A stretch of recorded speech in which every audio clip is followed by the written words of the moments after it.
Bom dia, tarde e noite a todos que nos acompanham aqui no canal do Tempo. Peter Shaw e Ronaldo Coutinho. É só se inscrever, acionar a notificação, o sininho. Aqui estão os 3 últimos vídeos, que é de terça-feira estendido. Hoje é Laninha, amanhã 15 dias, estendido, Laninha 15 dias. E aqui os nossos canais parceiros, de preferência aqui o Peter também, onde o pessoal pode se inscrever e dar o like. Tem o Peron, Jaraguá, Sou Agro, Paraná, Tempo e Dinheiro, todo dia de segunda a sexta ao vivo, Marconi Esporte Floripa, o Peter e Veja o Mar, clicando aqui São Joaquim Online. Quem quiser ajudar aqui o canal do Tempo, pode também vir aqui, ó. Entra no YouTube e vem aqui, ó, onde está escrito Valeu. Só clicar aqui e pronto, vai ter direito. Logo vai ter na descrição aqui o Pix para o pessoal que quiser também fazer alguma doação para o canal, para ajudar a gente. Com o tempo a gente vai tentando melhorar mais e mais, que também exige estrutura. Então vamos agora ao nosso patrocinador, a Segna, com seu GPS agrícola, uma importante ferramenta do homem do campo, onde ele pode comprar com desconto, desde que diga que viu propaganda aqui no canal do Tempo. Segna Catarinense GPS Agrícola, uma empresa catarinense brasileira de atuação na América Latina. E agora a propaganda. Você sabe por que o GPS Segna é o melhor? É porque tem a maior tela do mercado. Melhor custo-benefício. E 100% nacional. Compatível com 15 seções. Instalação simples. Compatível com piloto automático Segna. E atualização gratuita. Segna! O seu GPS agrícola! Então vamos aqui às águas, ó, tá começando a esquentar, cada vez mais a água quente vai descendo aqui, que é o normal nessa época do ano. Tu vê que já chegou a água mais quente aqui na região da Foz do Prata, todo o litoral sul, e a corrente das Malvinas está mais ativa aqui, ó, ela vai recuando. Às vezes a corrente do Brasil consegue chegar até essa região aqui, ó. Claro que aqui a água é fria, mas para a época fica mais quente. Aqui não tem jeito, a corrente do Peru continua atuando e tu vê como ainda está frio, ó, 20 graus.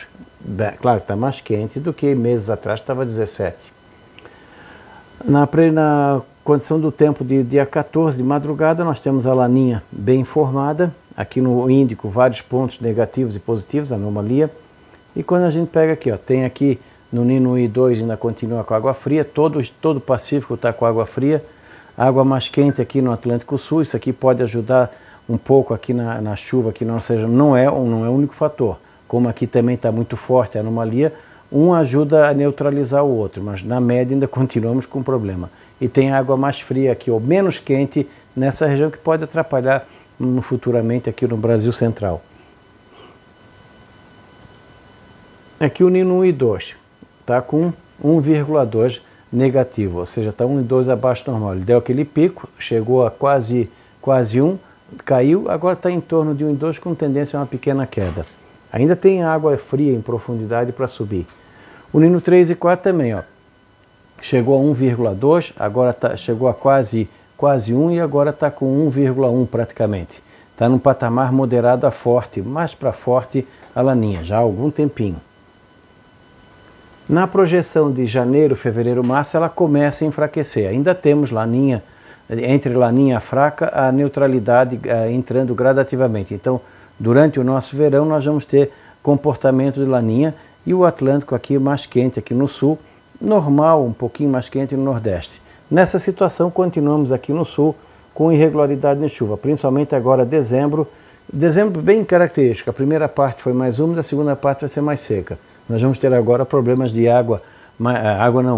tempo mais seco em todo o centro-sul nas próximas 2 semanas. Continua com problema Argentina, Uruguai, sul do Paraguai. Do norte do Paraná está um pouquinho melhor. O sudeste e o centro-oeste, no geral, bom. Vai dar uma secada também no Mato Grosso do Sul e São Paulo, agora nessa segunda parte de dezembro, depois melhor em janeiro.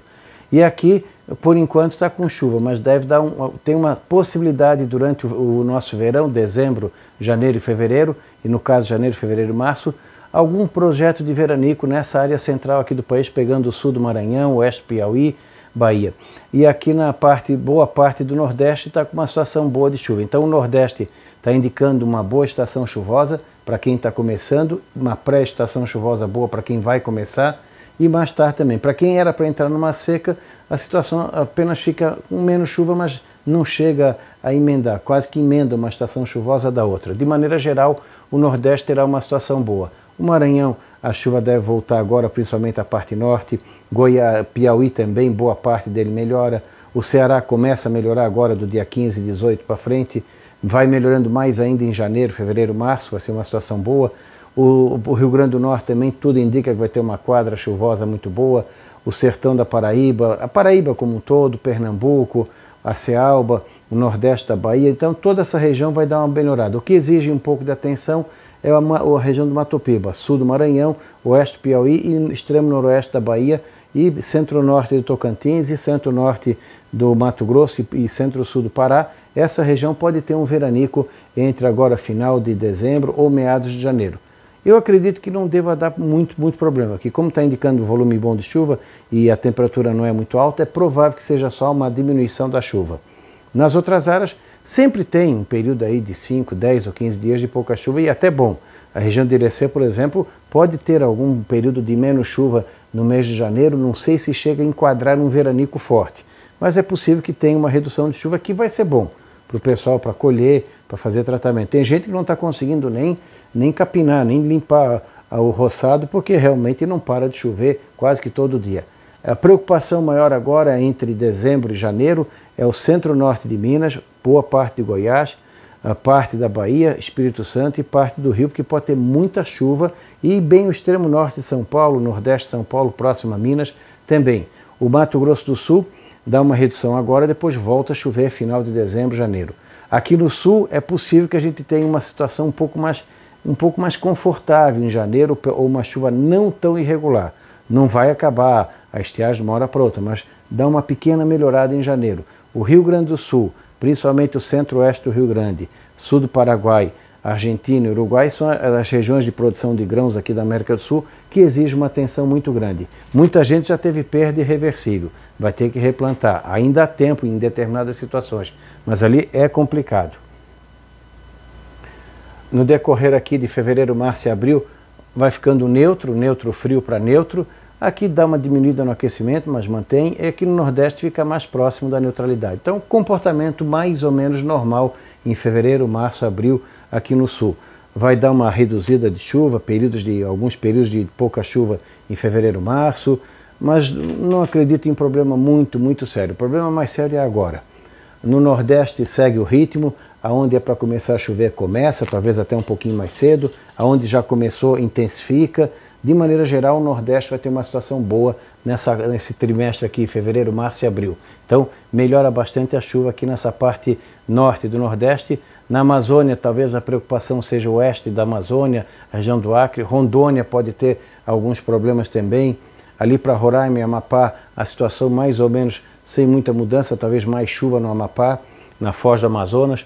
A região da Argentina, uma pequena melhorada, mas continua com problema. Continua na América do Sul, o problema vai ser a safra argentina. Vai ter problemas de quebra na quantidade de produção da Argentina, com certeza, e o centro-sul do Paraguai também. Para o milho safrinha, é seguir à risca o calendário em todas as regiões onde se planta milho safrinha, para que a gente não tenha problema mais lá na frente. No centro-sul com a geada e mais no norte com a falta de chuva. Seguindo o calendário, tudo indica que o milho safrinha terá uma produção boa.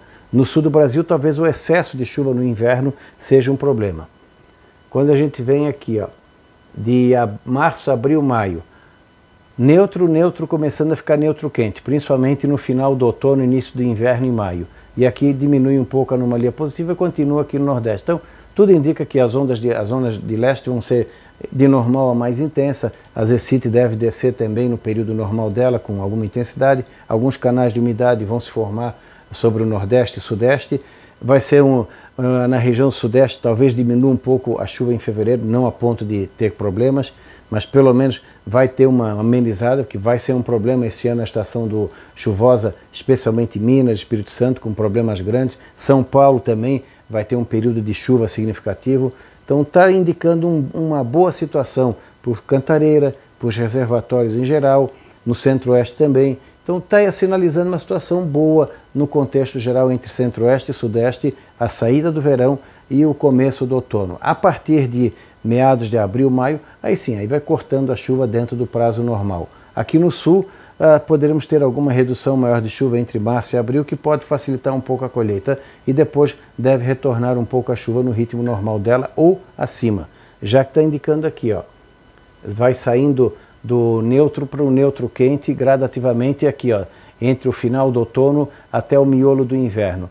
Ainda bem que aqui vai ficando mais próximo do normal. Então a tendência é uma irregularidade ainda na chuva, não acentuada, pode ter alguns períodos de muita chuva já entre maio e ao longo do inverno aqui no sul. No Nordeste a estação chuvosa vai seguindo o ritmo, onde é para terminar, ela começa a terminar mais ou menos no padrão. Provavelmente ali na região do Triângulo Mineiro, centro-sul de Minas, dá uma boa reduzida na chuva na segunda parte de abril para frente. Pessoal que planta o milho safrinha, tentar fazer com que ele chegue já no enchimento final de grão, do enchimento de grão já ali por meados de abril, porque maio em diante já reduz bem a chuva. Na região do Mato Grosso também, o plantio de tal forma que o milho chegue já em final de abril para maio, já em processo de finalização da lavoura. Aqui no sul pode ter já alguma geada, algum frio mais cedo, não dá para descartar totalmente, mas provavelmente entre a segunda parte de maio e a primeira parte de junho é que deve ocorrer as primeiras geadas mais amplas, que está mais ou menos dentro do padrão. O frio até pode chegar cedo, talvez alguma friacazinha aconteça ali entre fevereiro e março, que possa atrapalhar um pouco o arroz aqui no sul do Brasil, mas já mais ou menos dentro do padrão. Com esse primeiro semestre vai ser muito irregular o comportamento do clima. Ora tu vai estar puxando mais para uma situação de laninha, ora para uma situação mais próxima de El Niño. Bastante irregularidade na chuva e na temperatura. Quando chega já indo para o inverno, no auge do inverno, maio, junho e julho, nós já temos o quê? O El Niño começando a se definir no Pacífico, aí aqui mais próximo do normal, um pouquinho acima. Então, o inverno provavelmente vai ser uma situação de mais chuva, com uma chuva mais frequente, algumas tempestades ou temporais ou trovoadas fortes de inverno vão ter. Então nós vamos ter um inverno um pouco diferente dos últimos, com a chuva aparecendo de maneira mais frequente. Principalmente a saída dele, que já vai estar com uma situação de El Niño mesmo. Ó. Aqui, ó, entre julho e agosto, nós já vamos estar com o El Niño formado aqui no Pacífico e logo acoplando com a atmosfera. Aqui ainda tem água mais quente e aqui dentro do normal mais quente no litoral. Então no centro-sul aqui entre a Argentina, Uruguai, Paraguai e sul do Brasil, talvez Mato Grosso e São Paulo, pode ter alguns períodos de chuva mais significativo nessa região, principalmente do sul do Mato Grosso para baixo. Por isso que pode atrapalhar na colheita do milho safrinha mais lá na frente. São Paulo pode ter até alguma chuva meia assim fora do padrão em maio e junho, que não é uma época que chove muito, isso pode ser ajuda. De repente isso pode trazer alguma chuva esporádica ali no Triângulo Mineiro, na região sul de Minas, que ajuda na finalização do milho safrinha deles. Geada nessa época já é o que se espera. Uma ou duas massas frias mais significativas é provável que entre, porque nós não vamos estar em plena situação de El Niño, nós vamos estar de uma neutralidade, e o neutro ele descamba para os dois lados. No Nordeste também, a situação onde é para começar a estiagem começa, onde é para ter chuva continua, talvez até fique ainda uma chuva boa por causa do Atlântico mais quente. E aí aqui no finalzinho do período, aqui ó, nós temos aqui ó, julho, agosto, setembro, aí o El Niño está instalado, aqui está um pouco mais quente e aqui mais próximo do normal.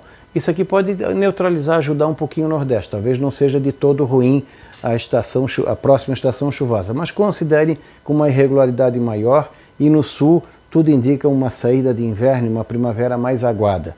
Temperatura, como vai chover, o que acontece? A máxima diminui e a mínima sobe. Na média ele pode até ser de normal um pouquinho frio o inverno e a primavera, mas a princípio sem extremos constantes. Pode ter um ou outro extremo para calor ou para frio, mas mais alternado. É um clima um pouquinho mais estável nesse sentido, como aconteceu em 98. E também chuvas mais significativas, uma primavera provavelmente mais mal-humorada aqui no sul, com temporais, granizo, vento, com mais frequência entre agosto e setembro para frente. Diferente das últimas três, que praticamente não tivemos nesse sentido. Então, tudo indica que o excesso de umidade vai começar a atrapalhar aqui no sul, entre o inverno e primavera de 2023, e atrasar um pouco a estação chuvosa no Nordeste. No Centro-Oeste talvez atrase um pouquinho o retorno da chuva, ou antecipe um pouquinho o retorno da chuva, não tem tanta influência. São Paulo deve também começar um pouco mais cedo a chuva ali na parte sul de São Paulo, sul do Mato Grosso do Sul. Problema do Paraná, Paraguai, Argentina e Uruguai vai ser o excesso de chuva, provavelmente em alguns momentos, ou a frequência de chuva, que vai fazer com que problemas de tratamento para te fazer, problemas de adubação, tem que vamos assim, reprogramar. Também a parte de doenças aqui na fruticultura, quando está mais úmido, tu vai ter mais problema com sarna e outras doenças. Nas hortas comerciais também, na produção de alho e cebola também, o excesso de umidade, a falta de sol, tudo isso pode ser um problema para a próxima primavera. E aqui continua mantendo, ó, dezembro fechou, janeiro ele até parece que aumentou um pouquinho a água fria, fevereiro mantém, não aparece em março, continua aqui sem água fria em superfície e água mais quente, só que tu vê que esse trimestre de abril a junho a água é bem menos quente, o que está indicando que talvez esse El Niño não seja um El Niño tão forte ou não seja tão prolongado. Ele pode ficar entre El Niño e neutro quente no segundo semestre de 2023. Mas por enquanto dá para dizer que o inverno é a transição. Do outono para a primavera, esse período de inverno vai ser a transição entre Laninha, neutro, neutro, neutro quente e El Niño. Tudo isso meio rápido. E aí o segundo semestre, ano que vem, os problemas inerentes quando aquece o Pacífico. A chuva se desloca mais para o sul, fica mais irregular em parte da Amazônia e boa parte do Nordeste. Algumas áreas do Nordeste até não tem tanta influência. O Atlântico pode ajudar bastante a minimizar um pouco os efeitos. A gente tem que ficar mais de olho no Atlântico. No Sudeste também e Centro-Oeste não tem uma interferência tão direta, vai ser um pouquinho indireto. A chuva pode chegar mais cedo, momentos de trégua, outros de chuva excessiva. Então fica um pouquinho mais bagunçado. E o frio, ele não pode não ser um frio tão amplo como foi nos últimos. Ondas de frio forte em El Niño não são muito comuns, mas quando tem, geralmente é uma ou duas no inverno inteiro. Então vamos ver como é que vai se comportar até o final do ano. Mas continua mantendo o indicativo de El Niño do final do inverno para frente. Então é só o pessoal acessar o nosso site, amanhã tem 15 dias, se inscrever, notificação e aqui os diversos vídeos relacionados à previsão de 15 dias, estendida, laninha e assim vai. E os nossos canais parceiros aqui onde o pessoal também pode se inscrever e dar o like. Até amanhã com a atualização dos 15 dias. Até lá!